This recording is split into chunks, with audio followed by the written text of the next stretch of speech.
เมียน้อยเขาเนาะเจ้าบ่ได้ลำบากใจบ่ก็ลำบากอยู่เลยหักมักบ่มันก็เป็นไปเลยได้สาธิตได้สาธิตก็ได้แล้วเมียใหญ่เพิ่นบ่ให้บ่แต่เขาบ่เห็นไม่ผ่านเขาก็หาเนาะแล้วเพิ่นก็ส่งเงินส่งคำอยู่ถ้าเพิ่นได้เพิ่นก็ซื้อเขาวมาให้กินเงินเพิ่นก็ทำหาได้อยู่แล้วเพิ่นก็ได้แล้วก็เฒ่าแล้วเราก็ได้อ๋อเจ้าเคยมีผัวแต่คนเฮ็ดผัวตำบิดตำเก้าก็ได้ผู้หนึงผู้ที่สองอันนี้แล้วเคยได้เท่านึงผู้นี้แล้วผู้ที่สองแม่เออไปอยู่ไปแบบนี้ในเฮือนในชานนั่นน้อยหลังนี้เนาะเห็นแล้วก็ปวดหัวสรุปแล้วลูกเจ้าน่ะมีหาบ่หาคนข้างผัวลูกเก่าผัวเก่าของเด้อย่าลืมกดติดตามเพื่อเป็นกำลังใจให้ผมด้วยนะครับทุกคนขอบคุณมากๆครับพี่น้องเลยด้วยสบายดีเด้อสบายดีพี่น้องFCเบิดสุขุสู่คนพี่น้องเลยซึ่งเปิดภาพขึ้นมานี่จะมาบ้านตรงพุ่งพี่น้องเลย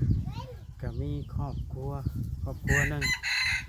ก็ทุกข์ยากลำบากพอสมควรเด้อพี่น้องเลี้ยงลูกน้อย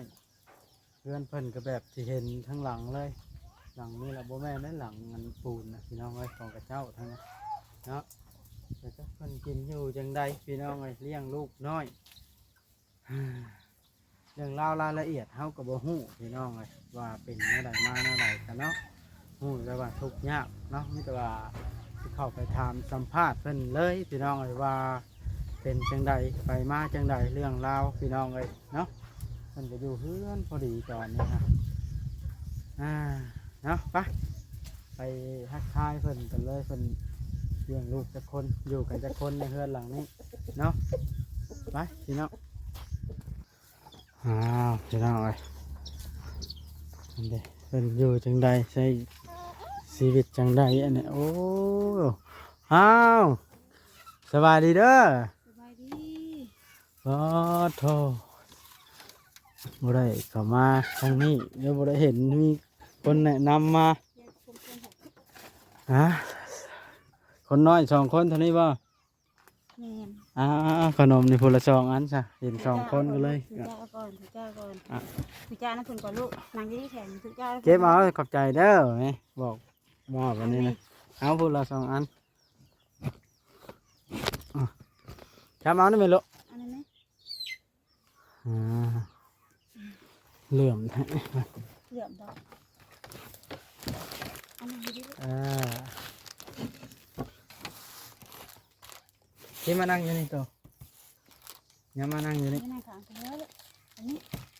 มันเหลื่อมกินนี่มันบ่เห็นเนี่ยมาเว้ยก่อนอื่นขอถามชื่อก่อนเด้อชื่อจังไดเนาะซื้อมาสาวซ้อนอายุจักปีแล้วสาวซ้อน30 ปีเจ้าใช้ชีวิตอยู่แบบนี้นี่อยู่กับไผอยู่แบบใดคือว่าเพื่อนหลังน้อยอันนี้ฝนตกฝนลิ้นอยู่นี่บ่ก็อยู่นี่แหละอยู่กับไผจักคนในเพื่อนหลังนี่อยู่กับลูกเนี่ย2 คนนี่แหละกับลูก2 คนเอาเจ้าอยู่กับลูก2 คนนี่แล้วบัดเฮ็ดได้จังมีข้าวน้ำซ้ำปลากินซะถ้าหยาบจ้ะได้แล้วก็ซื้อไผหญ้ารับจ้างยามให้ยามนาได้เฮ็ดกับไผยามให้ยามนาเฮ็ดน้ำพ่อแม่เจ้าบ่เจ้าเป็นคนบ้านอันนี้เลยบ่ได้ลงพุ่งนี่เลยเอาขออนุญาตถามได้จังหน่อยนึงผัวเจ้าไปทางไหนเดี๋ยวนี้เพิ่นอยู่แก่งกระเบาเพิ่นไปยังน่ะไปอยู่น้ำเมียเพิ่นแล้วอยู่น้ำเมียเพิ่นอ้าวเป็นอะไรคือว่านั่นบาทนะอันนี้ก็เป็นลูกเพิ่นบ่ลูกเพิ่นเฮ็ดได้จังเอิ้นว่าผัวซะเขาไปอยู่กับเมียเขาอยู่ก็ได้ผัวได้ซะเพิ่นก็เอากันนี่แหละลูกเล่าให้ค่อยฟังนั่นเรื่องเล่ามันเป็นแบบไรเจ้าคือได้ผัวมีเมียแล้วแบบนี้ กี้เพิ่นก็มาหลิงกับบ่ฮู้จักอยู่แล้วหลิงร่มกันไปตะกี้ มาเล่นแล้วบ่จักว่าเพิ่นมีเมีย บ่ฮู้ จักปีแล้วเอากันนะ ผู้ลูกกกข่อยก็7 ปี 8 ปีแล้ว ลูกกกเจ้านะ แม่น อยู่ไสลูกกก ผู้นึงก็อยู่น้ำลาวอยู่แก่งกระเบ้าพุ่น ตกลงลูกเจ้าจะค้นเดี๋ยวนี้นะ ลูกผัวเก่าหัน2ลูกผัวใหม่หัน3 พัดของจังหน่อยบ่าวอลิเพิ่นโทรมาเขียนให้กำลังสิถามเรื่องราวอืมสร้างเป็นเนาะเจ้าแบบว่า เลิกบ่ได้บ่ เลิกได้ก็คือบ่ได้แล้วคือไปสิแล้วกันคือว่ากันเลิกกันแล้วก็มาอยู่แล้วมาหาลูกแล้ว ทั้งเทื่อแล้วก็มา ก็มาอยู่มาหาลูกก็ได้ เว้าขออนุญาตนำเด้ออันนี้ขอยสิเว้าตามความคิดข่อยเด้อสมมติว่าเจ้าบ่เลิกนี่สมมติมีผู้ใหม่มามักเจ้ามาเลี้ยงสร้างชีวิตครอบครัวไปกับนำกันกับเจ้านี่เจ้า เขาบ่กล้าเอาเด้อนี่เจ้ายังมีผัวอยู่ว่าง่ายๆเดี๋ยวนี้นะเจ้าเป็นเมียน้อยเขาเนาะ อืม เจ้าบ่ได้ลำบากใจบ่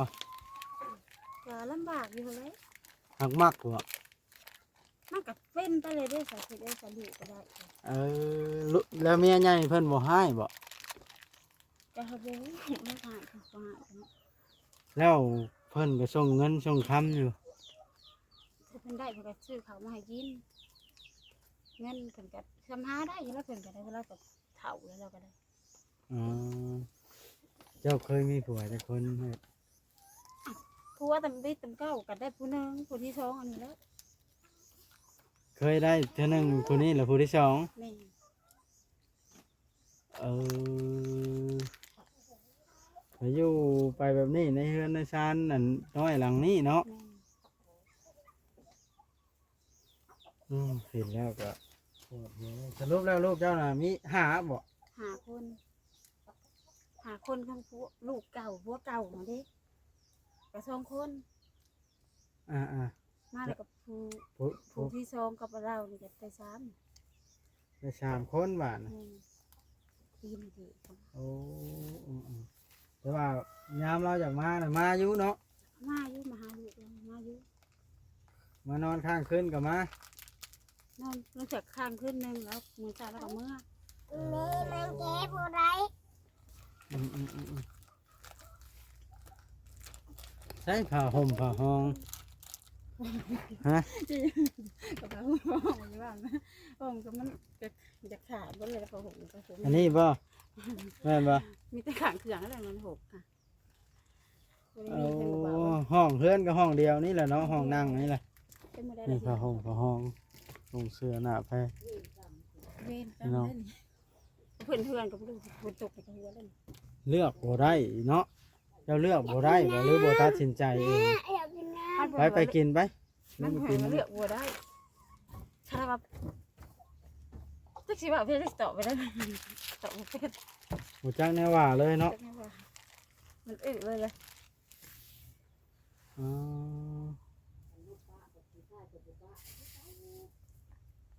แค่ว่าเฮาป้าป้าเขาแบบป้ากับเฮาก็คือเขา เป็นได้ยังว่าคือเขาคันสมมติว่าเฮาป้าเฮาบ่ให้มาใกล้เลยเฮาหาเอาผัวไหมบ่แม่นว่าอยากให้ป้าดอกว่าพื้นนะเฮา ผัวใหม่เอาไปดิไป เฮา คันได้แม่อยู่ดอกเขาเอากับลูกเฮาได้ใส่เขาสิหา เป็นเมียน้อยเขานี่มันบ่อิสระไดมัน เขาตีน โอ้ยจักสิว่าแนั่นแหละแล้วข่อยก็ได้มันบ่เคยเห็นหั้นนะข่อยก็ได้เมียใหญ่เพิ่นเคยมาหาจักเทื่อ บ่ได้แม่ บ่ได้มาจักเทื่อเนาะ บ่มาเด้อยู่ไปบ้านมันสิแหละ อยู่ไปแบบนี้เนาะ มันเป็นไปเลยใส่เลยจ้ะ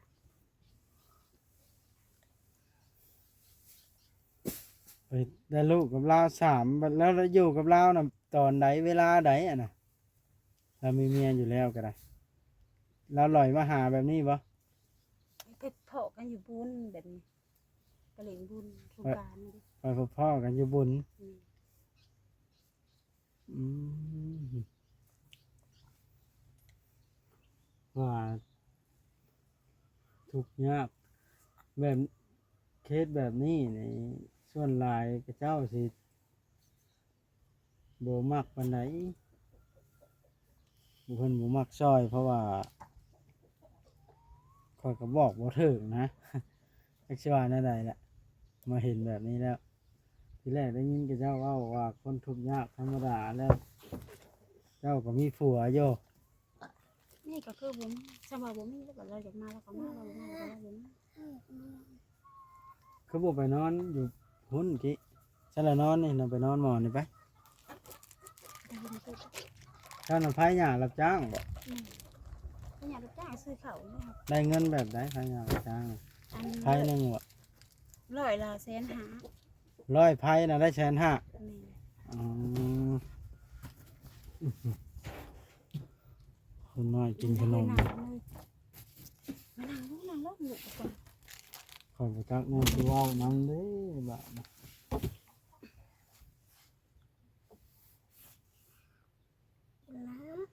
กินน้ำไปกินไป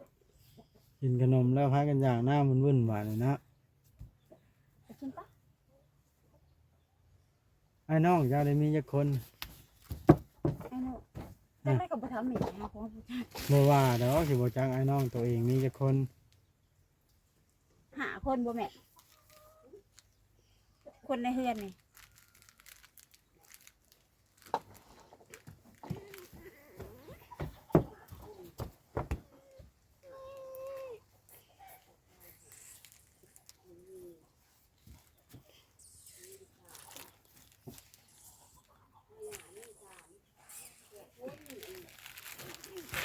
สมมุติว่าข้อยเข้ามาช่วยนี่ให้ข้อยช่วยแบบได้ขาดเคินตัวใดในครอบครัวเจ้าเด้ ขาดคนฮะ อ่า อยากได้เฮือนเบาเลย อยากได้เฮือนชาน นี่อยากได้เฮือนตั้งเขาคอมเลยขาด อยากได้เฮือนอยู่กับลูกกับเต้า ไอ้พวกเห็ดพวกเขาบอกเห็ดนะก็จะเห็ดบ่เห็ดสิได้เฮือนแล้วกับเขามาเลี้ยงลูกเลยให้ลูกหน่อยเลย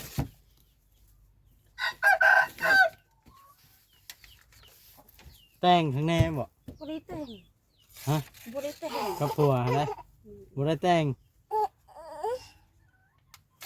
อ้าวเงินผู้บ่าวซื่อๆน่ะมาเถอะนะ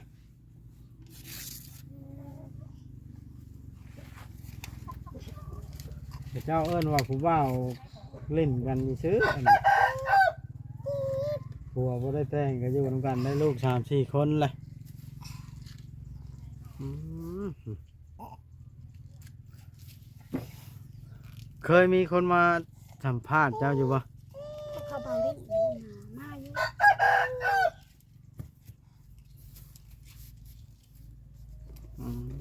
เราลีก็เคยมา มา อืม อยู่ดี แบบนี้แหละเนาะคนน้อยก็ได้ เดี๋ยวแค่ลูก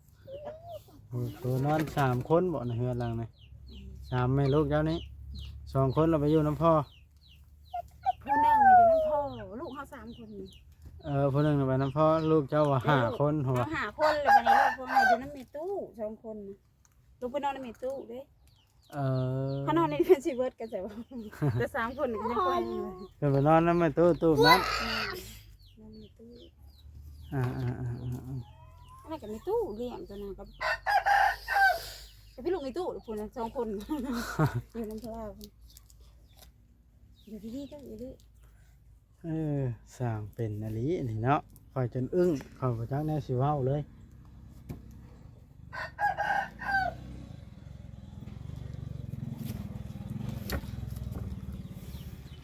แต่เขาเองยังโถเอง ฮะ แต่เขาเองก็ยังโถเองยังผมจะแก้ไขเลย ท่อบ่จักแนวสิแก้ไข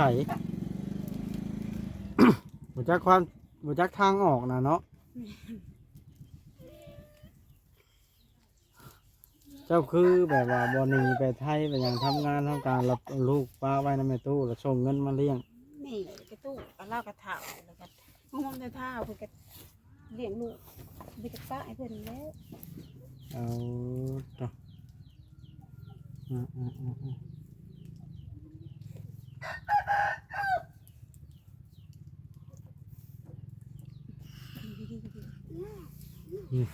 หมดจากแนวสิแนะนำเลยขอด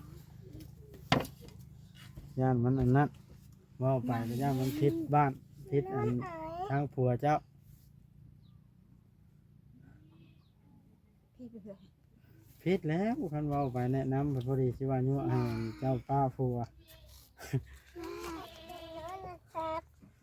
เอากันก็บ่ได้กินที่กินคลองบ่ได้แต่งอีกอยากได้ลูกเป็น10โอ้ยพี่น้องเอ้ยแน่นี่ก็มีอะไรอยู่นะ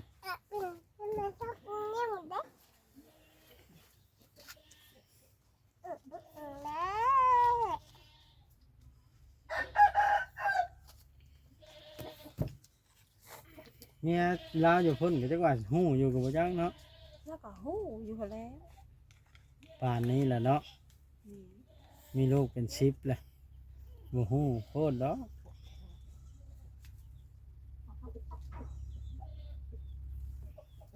เอามีแต่ว่าแนวนั้นแหล้วถ้ามีแนวใดค่อยจังสิเข้ามาใหม่เด้อมื้อหน้ามื้อในพุ่นละถ้าเกิดว่ามีผู้สนใจอยากช่วยเหลือก็ได้เนาะเอาโอเคเด้อค่อยสิกลับก่อนบาดนี้นะสบายดีเพื่อนครัวเจ้าอยู่ไสนี่ อยู่ได้หั่นแหละ นี่บ่เอ้าบ่ฝนตกให้ได้จังนึ่งข้าวได้อันนี้จังกะสีอันนี้กลัวไว้ เพิ่นก็เฮ็ดเองแหละนะ อ่า เฮ็ดเอง ต่ออ่า ดีๆนะ โพดโพแล้วนี่ระวังพากันระวังแน่เด้อเฮือนแบบนี้ลูกเต้าห้ามให้ลิ้นกับพื้นกับไผนี่หญ้าลายแบบนี้คันลิ้นกับไผละไหม้แจ็บซ้ำหยังนั่นนี่มันบ่ได้หัวว่าฝนนี่ หัวแล้ว ยามฝนเนาะ ไปอยู่คนละแถวเนี่ย ลำบากเนาะยามหนาวก็หนาวแล้วเนาะจักสิว่านั่นใดล่ะพี่น้องเอ้ยทางบ่วัดเข้ามาเห็นแล้วก็ได้ถือกรรมถือเวรมาแบบนี้พี่น้องเอ้ย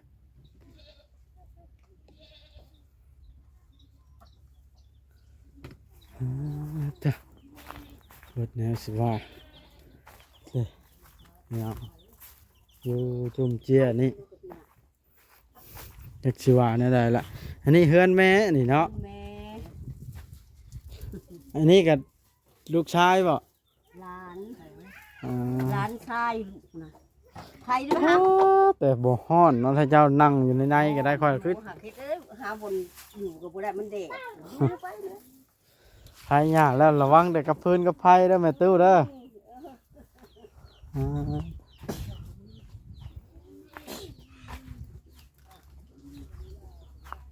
ฝากพี่น้องไม่เคยเห็นก็ได้เห็นนี่แหละพี่น้อง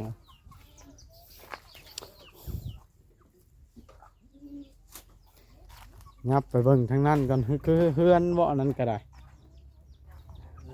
อันนั้นก็เฮือนคนบ่กระเจ้าอยู่บ่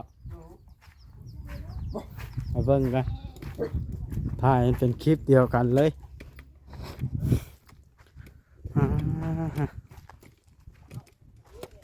เห็นแต่ครอบครัวอยู่แบบกระตูบแต่ละหลัง